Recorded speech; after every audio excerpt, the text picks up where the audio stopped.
Let's watch Mehdi Hasan talking with Owen Jones on Mehdi Unfiltered through Zateo Media, as I think they gave some really good insights into Trump, into voters, into American politics as a whole. So I've lined these clips up I want to discuss, and we'll knock them out one by one. Under Donald Trump, and this is not me, I'm not now going to get my MAGA cap out, Donald Trump, real wages objectively increased. Now, the reason it's not down to him is they start to increase from 2014 onwards when Barack Obama. He inherited the Obama economy, yeah. Exactly. So it's not... Now he's going to inherit the Biden economy, luckiest man in the world. Well, this is important and relevant to something I've been talking about the last couple of days in causation and correlation. And now we also know from exit polling that Trump overperformed with misinformed voters. I know that's a surprise to no one, but most people who voted for Trump did so because they believed objectively untrue things, only reiterating the fact that Trump successfully distracted from policy and legislation to instead focus on these culture war issues that he largely created, or these caricatures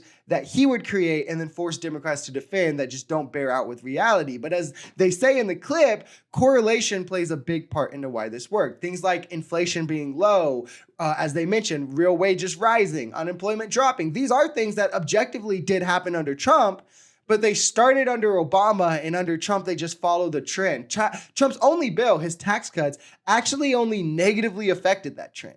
If you're talking about where it was projected to go versus where it did, he made it a little bit lower from the tax cut. So he caused none of it, actually hindered some of it, right? Things like real wages grew at 0.1% slower, 1% slower annually growth under Trump than it did under Obama, especially after the tax cut. So again, negative effects, if anything, but he still gets credit for it because it's correlated to him, which he will again get to do from the Biden economy, but that's aside from the point. While on Biden's end of the deal, he inherited the mess that Trump created. CPI, which is what inflation tracks with, had the largest record increase in 1 year in 2020, outside of a recession, in 2020 under Trump.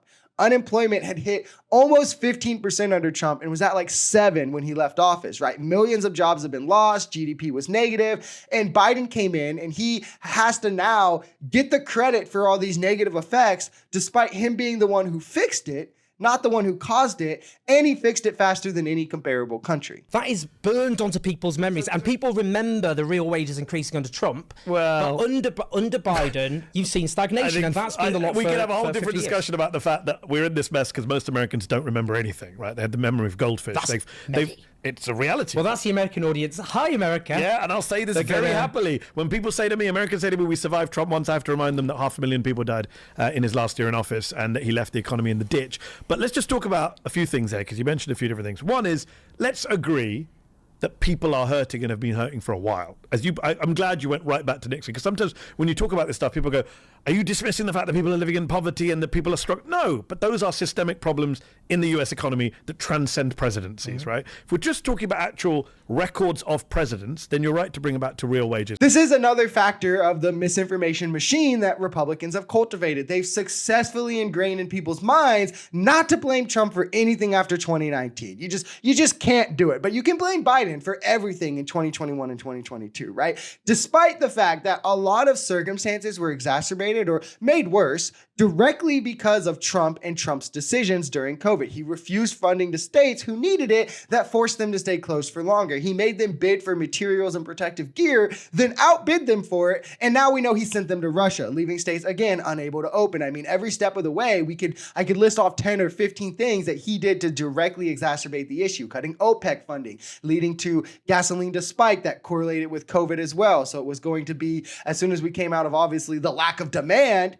we weren't going to have supply to meet the demand when it rebounded. It's like there's one-to-one lines you can draw, but what you hear instead is, well, he had the greatest economy pre-COVID, which is also just objectively untrue quickly, right? He had a slightly worse economy than Obama. Less jobs created, less GDP growth, wages grew at a slightly slower rate. So it was a little bit worse than what Obama had his last 4 years. And then he saw less economic growth than Biden saw in his 4 years. So I would love to know by what metric that people are measuring he had a great economy in, because it's literally just vibes. That's it, right? Again, voters vote off vibe, so it works, but there's no objective metric you can point to that says he even had a top 10 economy, let alone the greatest economy in the world, right? But it's, again, because the misinformation machine that they've created has drilled this into their head that people don't actually remember what it was like. So they're just looking back with rose-tinted goggles on. And this is at the same time that this misinformation machine is attributing the effects of COVID to Biden in a way that is unfair, neglecting the rebound that he oversaw,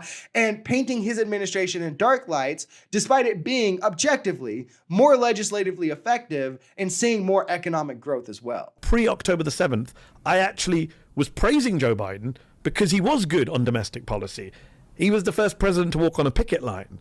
He was a very strong pro-labor record, which is why actually Harris has won a higher percentage of union voters than Biden did. Unions it's unfortunately only about 11% of the workforce. Small, exactly. But here's what's interesting, right? When you say that the Democratic Party turned its back on the working class, I do feel we're slightly infantilizing voters here, because you say, well, how do they feel? Facts matter as well, right? The Democrats and Biden saved 1.2 million union pensions, including 600,000 Teamsters, right? The Teamsters Union. Not a single Republican voted to save those pensions. I feel like I'm beating a dead horse at this point, but this is quite literally another one of those talking points that just get cultivated online and isn't real. And it's actually, I can't just attribute this one to Trump, because it's something common to Republicans that they always try to do, right? They try to pretend that we're secretly the class for workers, and Democrats have switched and now favor the elites. And the proof is just kind of in the pudding, right? This is if you critically engage with this for 30 seconds, you'll see how false it is. All Democrats and Joe Biden worked and directly voted, Joe Biden signed off, to save Teamster pensions. Every single Republican voted against it. When similar measures happened under Trump, Trump didn't even want to hear it, right? He shut down the teachers union's ability to bargain at all and for better pensions, anything like that, and just said, you have to accept the deal that is on the table, right? Which was one that was very unfavorable to them. Democrats crafted a bill to raise minimum wage. Republicans stopped it from proceeding to vote. Biden was going to include a minimum wage raise in the first bill or the American Rescue Plan, and the parliamentarian wouldn't let him do it along party lines, so Republicans would have had to play ball, and Republicans decided to shoot it down. Biden strengthened the NLRB, and Trump weakened it. Biden allowed for card check certifications, which makes it easier for unions to form and negotiate and have bargaining power. Trump negotiated less bargaining power for unions and often would force them to take the corporate deals. Biden walked the picket line with workers. Trump praised Elon for firing workers who were on strike. It's pretty clear which party is for the working class and which is for the elites. I mean, it's not even close. And it gets tiring to me that in election years, we have to pretend that this is a real debate. This is actually something we should be talking about and seriously discussing.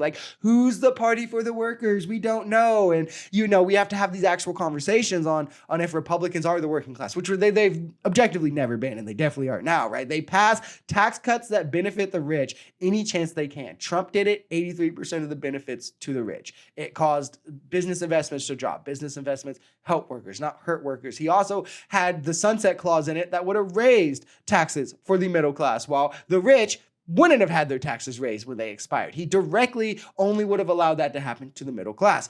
It's kind of clear cut, again, where your priorities are when you look at things like that. They see more stock buybacks than business investments. They do nothing to protect wages or workers. I mean, Trump wants to destroy the Department of Labor and do away with the regulations they hold to protect workers. This kind of infantilizing voters to this kind of unnecessary discussion is another reason I think why we lost, is because Republicans will say this objectively untrue stuff, and then Democrats feel the need to defend it, which takes them off the attack, which takes them off talking about policy, about legislation, where they objectively are just better. And I think we need to start rejecting the premise of ridiculous arguments like this and refusing to even engage, because that gives it credibility and that opens the conversations for others to have. And then maybe you get a MAGA who knows the talking points more than someone in the middle who just doesn't really know, and they win them over, right? Because we allowed this discussion to be had when it's utterly ridiculous on its face.